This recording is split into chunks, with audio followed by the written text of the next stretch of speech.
ನಮಸ್ಕಾರ ಗುರು, ನೀ ನೋಡ್ತಾ ಇದ್ದೀರಾ ಸಂತೋಷ್ ಸ್ಟೋರೀಸ್ಗೆ ನಿಮಗೆಲ್ಲ ಸ್ವಾಗತ. ಗುರು, ನಿನ್ನೆ ಜಿ.ಟಿ ಅವರು ಸಿ.ಎಸ್.ಕೆ ವಿರುದ್ಧ 35 ರನ್ನಿಂದ ಗೆಲ್ತಿದ್ದಂಗೆ ಆರ್.ಸಿ.ಬಿ ಅಭಿಮಾನಿಗಳಿಗೆ ಖುಷಿ ಅಂತ ಹೇಳಬೇಕು. ಪ್ಲೇ ಆಫ್ ಆದಿ ಇನ್ನೂ ಜೀವಂತಾಗಿ ಇನ್ನೂ ಹೆಚ್ಚಿದೆ ಅಂತ ಹೇಳಬೇಕು.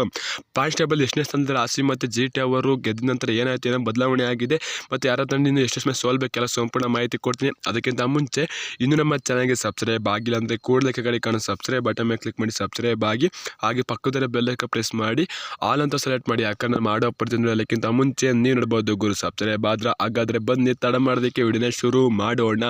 ನೆನ್ನೆನಾರ ಜಿ.ಟಿ ಸೋದಿತ್ತು ಅಂತ ಅಂತಾರೆ, ಕಥೆನೇ ಬೇರೆ. ನಾವೇನು ಲೆಕ್ಕಾಚಾರ ಹಾಕೋದೇ ಬೇಕಿತ್ತು ಅಂತ ಹೇಳ್ಬೇಕು. ಆದರೆ ಸೋತ ನಂತರ ಜಿ.ಟಿ ಅವರು ಸಿ.ಎಸ್.ಕೆ ಸೋತ ನಂತರ ಪ್ಲೇ ಆಫ್ ಆದ ಎಷ್ಟೋ ಟೀಮ್ಗಳಿಗೆ ಅಂದರೆ ಡಿ.ಸಿ, ಎಲ್.ಎಸ್.ಜಿ, ಜಿ.ಟಿ, ಆರ್.ಸಿ.ಬಿಗೆ ಜೀವಂತವಾಗಿದೆ ಅಂತ ಹೇಳಬೇಕು. ಒಂದು ಟೀಮ್ ಸೋತಿದ ಕಾರಣದಾಗಿ ನೋಡ್ತಾ ಇರ್ಬೋದು ಕಾನ್ಸ್ಟೇಬಲ್ ಈ ರೀತಿದೆ ಅಂತ ಹೇಳಬೇಕು. ಸಿ.ಎಸ್.ಕೆ ತಂಡ ಸೋತ ನಂತರ ನೆಟ್ ಅವ್ರದ್ದು 700 ಪ್ಲಸ್ ಇತ್ತು ಅಂತ ಹೇಳ್ಬೇಕು. ಈಗ 491 ಪ್ಲಸ್ ಆಗಿದೆ ಅಂತ ಹೇಳ್ಬೇಕು, ಕಡಿಮೆ ಆಗಿದೆ ಅಂತ ಹೇಳಬೇಕು. ಇನ್ನು ಡಿ.ಸಿ ಅವರು ಮತ್ತು ಎಲ್.ಎಸ್.ಜಿ, ಆರ್.ಸಿ.ಬಿ, ಜಿ.ಟಿ ಇವ್ರು 3 ತಂಡಕ್ಕೂ ಚಾನ್ಸ್ ಇದೆ ಅಂತ ಹೇಳ್ಬೇಕು. ಆದರೆ ಆರ್.ಸಿ.ಬಿ ತಂಡಕ್ಕೆ ಹೆಚ್ಚು ಒಲವಿದೆ ಅಂತ ಹೇಳ್ಬೇಕು. ಯಾಕಂತಾರೆ ಗುರು, ಜಿ.ಟಿ ಅವರು ಡೆಲ್ಲಿ ಮೇಲೆ ನಾವು ಹೆಂಗಾರು ಒಂದು ಪಂದ್ಯ ಆಡಾಡ್ತೀನಿ, ನೆಕ್ಸ್ಟ್ ಮ್ಯಾಚ್ ಅದು ನಾಳೆ ಅವ್ರ ಮೇಲೆ ಅಂತ ಹೇಳ್ಬೇಕು.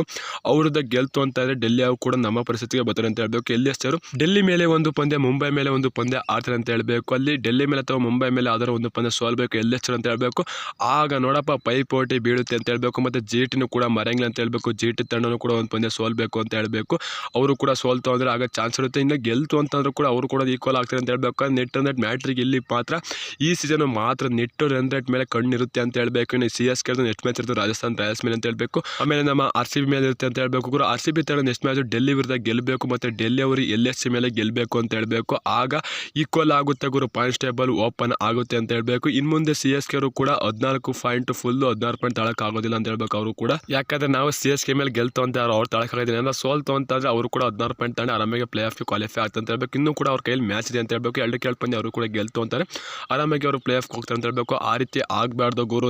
ನೆಕ್ಸ್ಟ್ ಮ್ಯಾಚ್ ರಾಜಸ್ಥಾನ್ ಮೇಲೆ ಅವರು ಸೋಲ್ತು ಅಂತಾರೆ, ಇನ್ನೂ ಜೀವಂತ ಗುರು. ಆರ್.ಸಿ.ಬಿ ಕನ್ಸು ಇನ್ನೂ ಜೀವಂತ ಆಗುತ್ತೆ. ಇನ್ನು ಡೆಲ್ಲಿ ಮತ್ತು ಸಿ.ಎಸ್.ಕೆ ಮೇಲೆ ಹೊಡಿಬೇಕು ಗುರು ನಾವು ಅಂತ ಹೇಳ್ತೀವಿ ಗುರು. ಆರ್.ಸಿ.ಬಿ ತಂಡ ಗುರು ಈ ಸಿಚುವೇಶನ್ ಬರೋಕ್ಕೆ ಆರ್.ಸಿ.ಬಿನ ಕಾರಣ ಅಂತ ಹೇಳ್ಬೇಕು. ಅವ್ರು ಮೊದಲೇ ಒಂದು 2 ಮ್ಯಾಚ್ ಚೆನ್ನಾಗಿ ಗೆದ್ದು ಅಂದ್ರೆ ನಮಗೆ ಈ ಕ್ಯಾಲಿಕೇಶನ್ ಬೇಕೇ ಆಗಿಲ್ಲ ಅಂತ ಹೇಳ್ಬೇಕು. ಆರಾಮಾಗಿ ಫುಲ್ 16 ಪಾಯಿಂಟ್ ತಾಂಡಿ ಆರಾಮಾಗಿ ಕ್ವಾಲಿಫೈ ಆಗ್ಬೋದಿತ್ತು. ಏನಾದರೂ ಕಮೆಂಟ್ ಮಾಡಿ ಗುರು. ಈಗಲೂ ಕಾಲ ಮಿಂಚಿಲ್ಲ ಗುರು, ದೇವ್ರ ಮೇಲೆ ಭಾರ ಹಾಕಿ ಜೈ ಆರ್.ಸಿ.ಬಿ ಸಲಿ ಕಪ್ ನಮ್ಮದೇ ಅಂತ ಮುಂದೆ ಹೋಗೋಣ. ಸಿಗೋದು ಎಷ್ಟು ಹೇಳ್ತಾ ನಮಸ್ಕಾರ. ಜೈ ಆರ್.ಸಿ.ಬಿ ಸಲಿ ಕಪ್ ನಮ್ಮದೇ.